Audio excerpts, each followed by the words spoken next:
ફક્ત 5 મિનિટમાં બનતી આ રેસીપી તમે બનાવી લીધી તો તમારી ફેવરિટ બની જશે। તો આ રેસીપી બનાવવા માટે મેં અહીંયા એક મોટો તાહાડો લઈ લીધો છે। તેમાં આપણે 1 વાટકી જેટલું દહીં ઉમેરીશું અને તેમાં આપણે અડધી ચમચી બેકિંગ પાવડર ઉમેરી દેવાનો છે અને આ બેકિંગ પાવડર અને દહીંને સરસ રીતે આપણે ફેંટી લેવાનું છે। તો દહીં આપણું સરસ રીતે ફેંટાઈ ગયું છે। તો આવી જ રીતના દહીં આપણે ફેંટી લેવાનું છે અને તેમાં આપણે 1 વાટકી ઘઉંનો લોટ ઉમેરીશું। જો તમારે મેંદો ઉમેરવો હોય તો તે પણ તમે ઉમેરી શકો છો।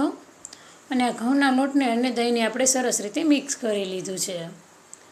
તો સરસ રીતે દહીં સાથે આપણે આ લોટ મિક્સ થઈ જાય ને ત્યાર પછી આપણે તેમાં થોડું થોડું પાણી ઉમેરતા જઈશું અને સરસ એવું બેટર બનાવવાનું છે। તો આટલું બેટર બનાવવા માટે મારે 1 કપમાંથી આટલું પાણી વધ્યું છે।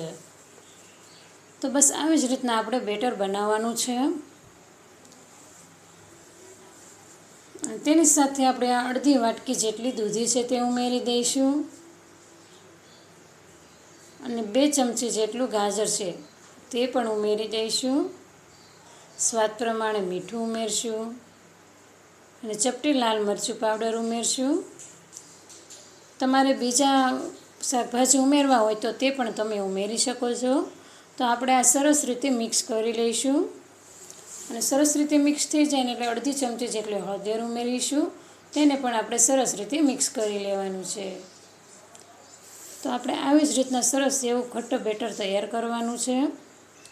તો તેમાં હવે 1 ચમચી જેટલો આપણે બેસન છે તે ઉમેરી દઈશું અને તેને પણ સરસ રીતે મિક્સ કરી લઈશું। તો આપણું બેસન પણ સરસ રીતે મિક્સ થઈ ગયું છે।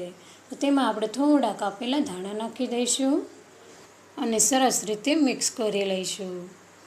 તો તાવીથાની મદદથી સરસ રીતે આપણે આ બધું મિક્સ કરી લઈશું અને તમે જોઈ શકો છો કે આપણે કેટલું ઘટ્ટ બેટર રાખ્યું છે।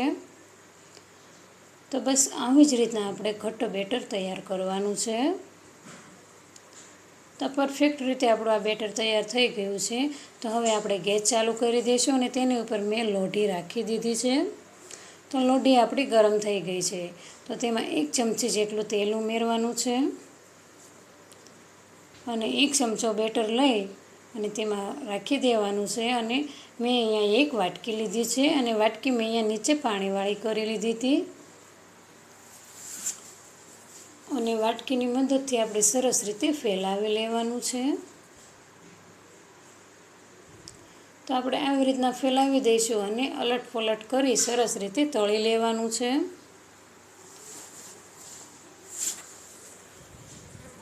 તો એકદમ ઓછા તેલમાં અને ખૂબ જ ટેસ્ટી એવો આ નાસ્તો આપણો બનીને તૈયાર થાય છે।